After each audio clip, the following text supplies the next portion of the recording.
Et bienvenue dans cette nouvelle vidéo. Aujourd'hui, je vais vous montrer comment remplir le formulaire de la DV Lottery 2026, comment remplir convenablement sans faire d'erreur parce qu'il y a beaucoup de personnes qui confondent beaucoup de choses et donc c'est l'objectif de la vidéo, vous aider à remplir comme il le faut le formulaire de la DV Lottery. Alors, sans plus tarder, on va partir sur le site officiel du gouvernement américain. Donc, on va tout simplement taper DV Lottery. Donc, normalement, c'est ce qui va sortir en premier. Donc là, vous avez Electronic Diversity Visa Program. Et ça, c'est très important.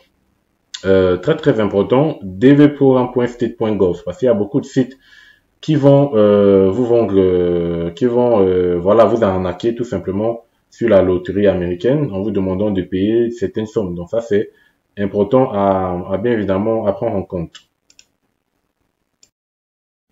Donc voilà, on va cliquer dessus.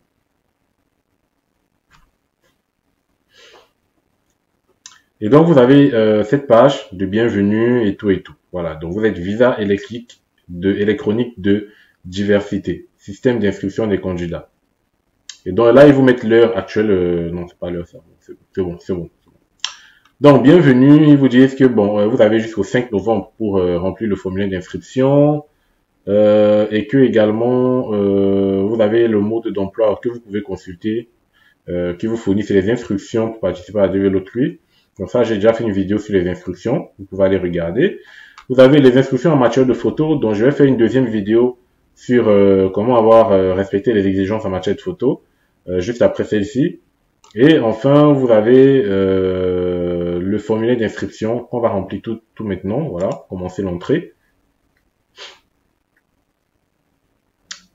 Voilà, ok, donc commencez l'entrée, visa électronique de diversité. Ici, vous avez le numéro de contrôle, vous avez le formulaire que vous remplissez. Donc actuellement, on remplit le formulaire DS 5501 qui expire bien évidemment le 31 août 2025. Et vous avez 30 minutes pour remplir votre formulaire. Mais normalement, en 15-10 minutes même, vous pouvez finaliser ce formulaire-ci. Donc on va tout simplement faire les codes de vérification. Donc on va écrire les lettres qu'on voit pour vérifier bien évidemment si on n'est pas des robots. C'est vrai que c'est un peu chiant des fois, mais on n'a pas le choix. Voilà. Et donc, on vous demande votre nom de famille. Voilà, nom de famille. Moi, je vais mettre ça. Le prénom. Et le deuxième prénom. Si vous n'avez pas de deuxième prénom, vous cliquez sur pas de deuxième prénom. Si vous n'avez pas de prénom, vous cliquez sur pas de prénom, tout simplement. Quel est votre sexe? Donc, mâle. Date de naissance. Quelle est votre date de naissance? Vous mettez votre date de naissance. Donc, ça, c'est le mois. Ça, c'est le jour. Et ça, c'est l'année. Voilà. Ville où vous êtes né. Donc, il vous demande entrer la ville de naissance uniquement. Donc, la ville de naissance. Par exemple, si vous êtes né voilà, dans n'importe quelle ville, vous mettez. Après, si vous connaissez pas votre ville de naissance, vous mettez ville de naissance inconnue. Pays où vous êtes né. Donc, vous mettez le pays où vous êtes né, tout simplement. Et donc, si vous mettez un pays qui n'est pas admissible, par exemple, je vais faire exprès, je vais mettre... est-ce qu'il y a le Nigeria, par exemple? Parce que je sais que le Nigeria n'est pas admissible, regardez. Donc, si je mets le Nigeria, ils vous disent, votre pays d'éligibilité n'est pas lié à votre... Bon, ça, c'est un autre cas. Donc, si je mets le Nigeria et que je continue de toute façon, ça va pas marcher. Parce que c'est pas un pays éligible. Donc, pour savoir quel pays n'est pas éligible, vous pouvez cliquer ici, hein, explication du pays d'admissibilité et tout et tout. Et vous pouvez également regarder la précédente vidéo pour savoir les pays qui ne sont pas éligibles. Donc voilà, je vais retourner où j'étais. Ok. Donc ici, en fait, ils vous disent, en fait, si vous résidez dans un pays qui n'est pas éligible et que votre nationalité, c'est-à-dire votre terre de naissance, c'est un pays éligible, vous pouvez ici sélectionner. C'est-à-dire revendiquer, vous, l'éligibilité en fonction de votre pays de naissance. Vous dites oui et vous sélectionnez le pays. Voilà, ça c'est si par exemple vous êtes au Nigeria. Vu que le Nigeria n'est pas un pays éligible, mais que vous êtes camerounais ou que vous êtes congolais, vous pouvez donc remplir à partir de cette rubrique. Maintenant, les photos. Donc les photos, comme vous le savez, c'est 600 x 600 à respecter. Je fais une vidéo spéciale pour la photo d'ici quelques temps, il n'y a pas de souci. Donc là, normalement, j'ai déjà une photo qui respecte les normes canadiennes. Donc je vais mettre directement. Donc votre adresse postale. Donc on va mettre l'adresse postale. L'adresse postale, c'est tout simplement, vous pouvez mettre tout simplement le nom du quartier ou la ville. Hein. Bon, là, on a déjà la ville, mais vous pouvez aller plus précisément, mettre le nom du quartier, par exemple, et mettre la ville. Voilà. Et ensuite, district, état, province. Donc, vous mettez dans quel district vous êtes ou dans quel état vous êtes. Voilà. Et ensuite, le code postal, c'est pas obligatoire normalement, donc je vais mettre aucun code postal.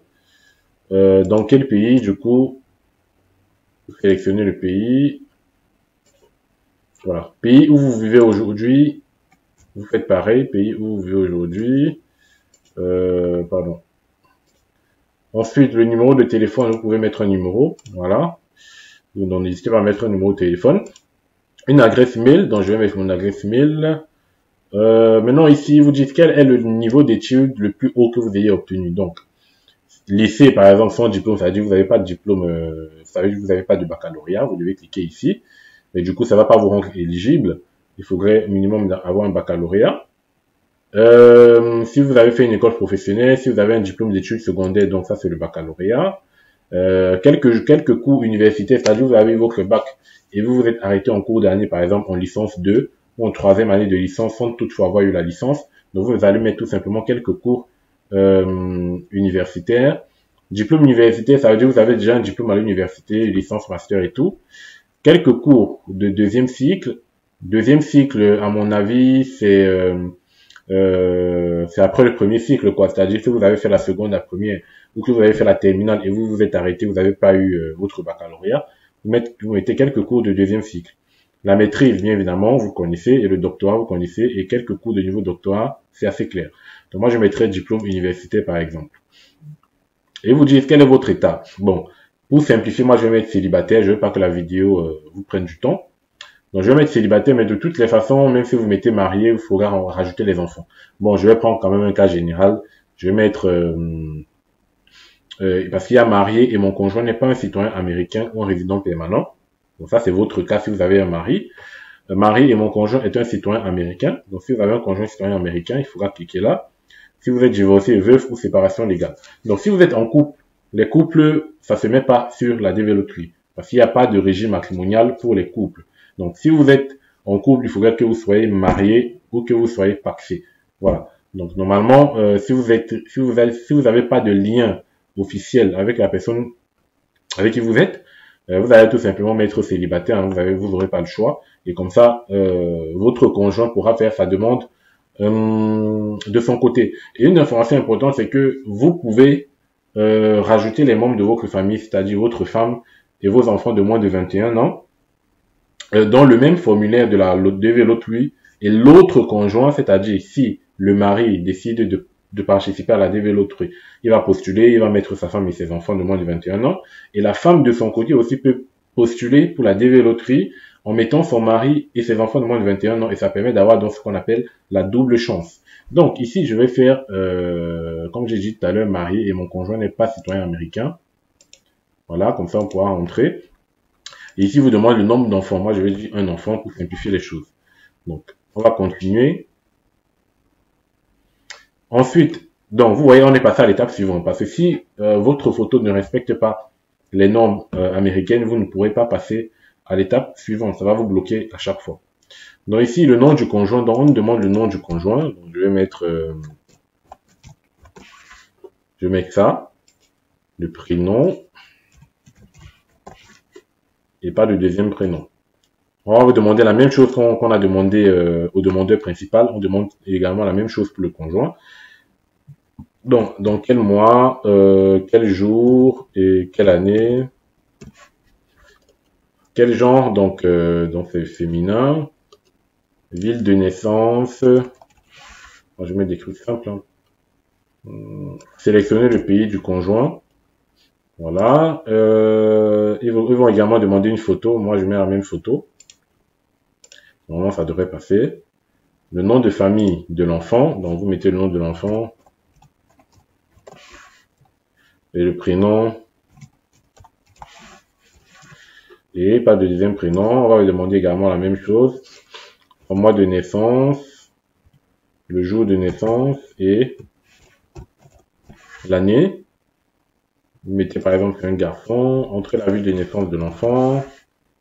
Ensuite, sélectionner le pays où réside l'enfant. On va également demander la photo de l'enfant. Et on va faire continuer. Donc, ici, vous dites, donc, la première partie a été remplie. Donc, renseignement sur le participant vous demande en fait de vérifier tout ce que vous avez renseigné, ça c'est important, et déclarer exactement votre situation actuelle. Si votre situation change entre-temps, ça veut dire vous divorcez, ou vous avez, il y a la venue d'un enfant, vous allez tout simplement dans le formulaire DF 260 que vous allez remplir après avoir été sélectionné, renseigner la situation mise à jour. Donc, deuxième partie, donc ça c'était les produits dérivés. Produits dérivés, c'est la femme et les enfants. Donc voilà. Donc là, on est bon. Vous voyez, c'est très rapide, c'est très simple. On vous demande rien, pas de document, c'est totalement gratuit. Et on va tout simplement faire envoyer. Et donc, quand on va envoyer, vous allez dire, on va vous confirmation de soumission, inscription reçue, succès. Donc, vous avez déjà rempli n'importe quoi. Et comme par hasard, imaginez, je suis sélectionné parce que pour sélectionner, ce sont des sélections aléatoires. C'est-à-dire, c'est la machine qui fait un cri au hasard comme ça. Il va dire telle personne, telle personne, telle personne, telle personne. Voici mon numéro de confirmation. Donc, ça, c'est à base de ce numéro de confirmation que vous allez vérifier si vous avez été pris pour la loterie américaine. Donc là, imaginez, je tape mon numéro et je vois que vous avez été sélectionné. Bon, malheureusement, je ne peux pas continuer parce que c'est une vidéo d'essai et les informations que j'ai communiquées sont fausses. Donc, je ne pourrais pas finaliser la procédure. Et donc, c'est important pour vous, c'est vraiment important de renseigner également, les bonnes informations. Ne montez pas dans ce formulaire-là parce qu'il y a 55 000 personnes qui seront choisies. Et si dans les 55 000 personnes, il y a 5 000 personnes qui remplissent de fausses informations et qui plus tard sont bloquées au niveau de l'entretien de visa avec les agents consulaires, bah, ça sera dommage. Ça sera 5 000 places de perdues. C'est-à-dire les 5 000 places où vous avez menti, les 5 000 personnes qui ont menti, ça aurait pu être, ça aurait pu être une opportunité donnée à 5 000 autres personnes. Donc, vraiment, soyez honnête dans ce que vous remplissez. Si vous êtes sélectionné, vous justifiez tout ce que vous avez mis, c'est carré, et vous êtes aux États-Unis. Voilà, donc ça c'est important. Donc, on merci pour la participation. Donc ça c'est pour arriver au Canada, au Canada, aux États-Unis en 2026. Voilà, donc là vous avez tout ce qu'il faut savoir. Donc là, notez bien votre numéro, faites la capture d'écran, je vous recommande pour garder ce numéro. Donc ici, vous dites la vérification du statut, ça sera entre le 3 mai 2025 et le 30 septembre 2026. Voilà. Afin de déterminer si votre participation a été sélectionnée pour un traitement ultérieur, vous devez entrer votre numéro de confirmation en combinaison avec d'autres informations personnelles afin de vérifier l'état de part de votre participation. Voilà. Donc, j'espère que vous avez pris du plaisir à regarder cette vidéo et que vous pourrez remplir maintenant convenablement, votre DV Lottery. Donc, on se voit à la prochaine fois de vos numéros. Portez-vous bien. Ciao. Et la prochaine vidéo, ça sera sur la photo. Ciao.